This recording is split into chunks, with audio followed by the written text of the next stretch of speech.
Dan pemirsa, kali ini kita akan tergabung dengan gugus tugas percepatan penanganan COVID-19 Bali terkait update informasi penanganan COVID-19. Dan seperti apa perkembangannya, kita langsung saja bergabung dengan tim live Bali Pos Bali TV di Diskom Info Provinsi Bali. 3 orang. Dan selanjutnya sahabat-sahabat kita yang masih dalam perawatan baik di rumah sakit maupun di tempat karantina sebanyak 105 orang.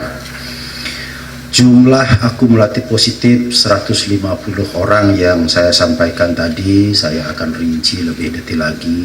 Yang pertama adalah warga negara Indonesia, saya ulangi, warga negara asing sebanyak 8 orang. Dan warga negara Indonesia sebanyak 142 orang. 142 orang ini saya akan jabarkan lagi menurut sumber di mana dia terinfeksi.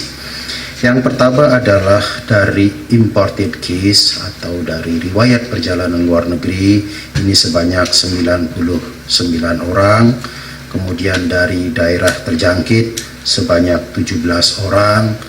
Dan dari transmisi lokal sebanyak 26 orang. Saya mencoba menggambarkan presentase antara yang terjangkit melalui transmisi lokal dan yang terjangkit dari luar, baik dari luar daerah Bali maupun dari luar negeri. Tadi saya sampaikan bahwa kasus positif terkonfirmasi COVID-19 ini jumlahnya 26 orang. Sedangkan total yang positif itu jumlahnya 150 orang. Jadi kalau kita lihat persentasenya adalah 26 dibagi 150. Itu sama dengan 17,33%. 17,33%. Ya. Artinya 17,33% ini terjangkit melalui transmisi lokal di Bali. Sedangkan 82,67% positif berasal dari luar negeri dan juga dari luar daerah. Artinya apa? Artinya adalah dari 150 orang kasus positif terkonfirmasi COVID-19 ini yang terjadi melalui transmisi lokal itu 17,33. Mayoritasnya 82,67 itu dari luar negeri maupun dari luar daerah.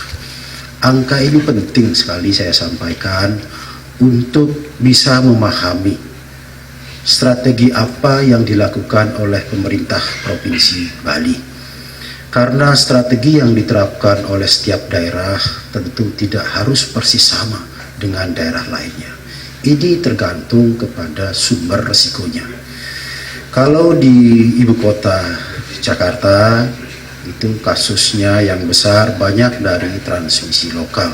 Maka strategi yang diutamakan adalah strategi untuk membatasi aktivitas penduduk, membatasi aktivitas masyarakat atau pembatasan-pembatasan yang betul-betul bisa membatasi ruang gerak aktivitas penduduk. Sedangkan kita di Bali, kasus positif ini didominasi ya, 82,67% dari imported case dan juga dari daerah terjangkit.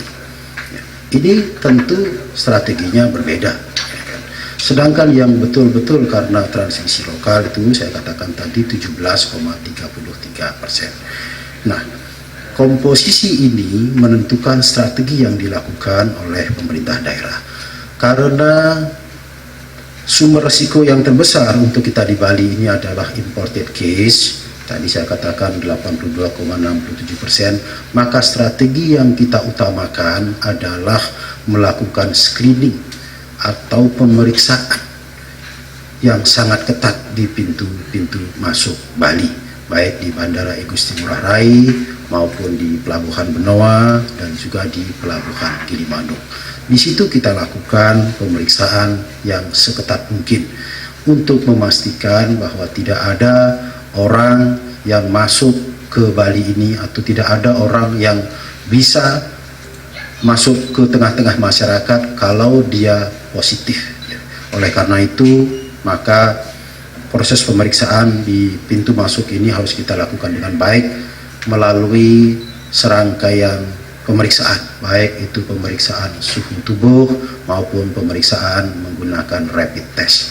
Tujuannya adalah supaya setiap orang kita ketahui segera apakah dia positif atau reaktif terhadap COVID atau tidak. Maka inilah strategi yang dilakukan oleh pemerintah Provinsi Bali, yakni memilah antara yang positif hasil rapid test dengan yang negatif.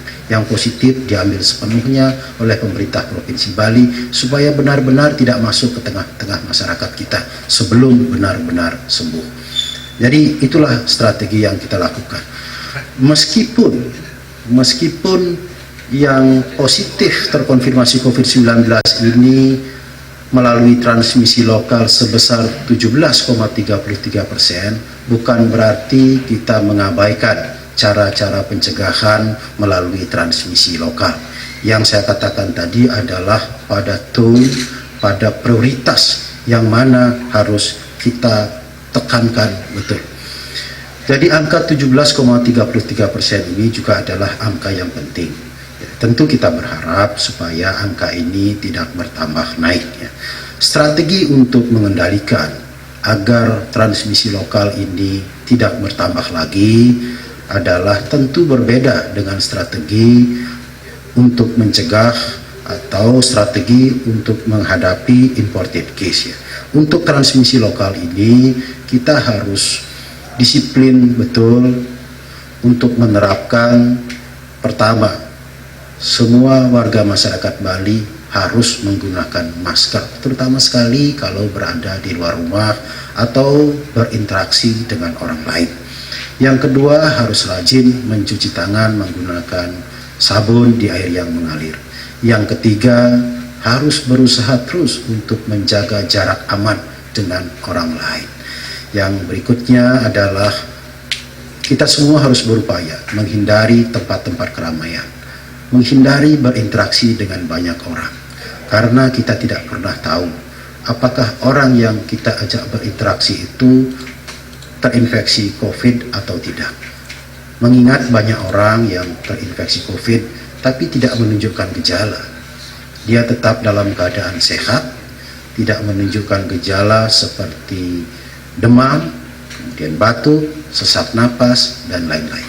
Oleh karena itu, maka untuk mengendalikan betul supaya kasus transmisi lokal ini tidak berkembang terus, maka saya tidak akan pernah berhenti untuk mengajak masyarakat disiplin dalam menjalankan upaya-upaya pencegahan. Karena kunci utama untuk mencegah penyebaran COVID-19 ini melalui transmisi lokal adalah menggunakan masker, mencuci tangan, menjaga jarak, menghindari kerumunan atau menghindari keramaian. Jika itu bisa kita lakukan oleh seluruh masyarakat Bali, maka kasus transmisi lokal ini tidak akan bertambah. Sedangkan kalau kasus imported case ini agak sulit kita kendalikan. Mengapa? Karena masih banyak warga masyarakat kita yang merupakan PMI ini sedang pulang ke Bali karena mereka menghadapi persoalan di perusahaan tempat bekerja di luar negeri. Karena itu mereka pulang. Jadi tidak mungkin kita mengambil kebijakan untuk menambah atau untuk mencegah, untuk mengerem imported case ini, kita mengambil kebijakan tidak mempersilahkan warga masyarakat kita pulang. Itu tidak mungkin kita lakukan. Karena yang pulang ini, PMI yang pulang ini adalah warga masyarakat kita sendiri. Dan di perusahaan tempat mereka bekerja di luar negeri, mereka sudah tidak bisa bekerja. Yang terpenting adalah meskipun ini terus pulang atau terus berdatangan pulang, kita pastikan lakukan screening, lakukan pemeriksaan yang ketat di Bandara Ngurah Rai. Sehingga meskipun kasus ini bertambah angkanya, tetapi mereka tidak kita lepas ke tengah-tengah masyarakat, sehingga mereka tidak menginfeksi orang lain di masyarakat. Demikian yang dapat saya sampaikan pada sore hari ini. Mudah-mudahan melalui upaya kita bersama-sama, maka COVID-19 ini dapat kita kendalikan bersama di Bali dan penyebarannya bisa kita tekan sampai pada titik yang terendah, sehingga kehidupan masyarakat kita bisa pulih kembali, aktivitas perekonomian kita bisa bergerak lagi, atau bisa berputar lagi, dan kehidupan masyarakat menjadi normal kembali. Demikian yang dapat saya sampaikan pada sore hari ini. Sekian dan terima kasih. Selamat sore.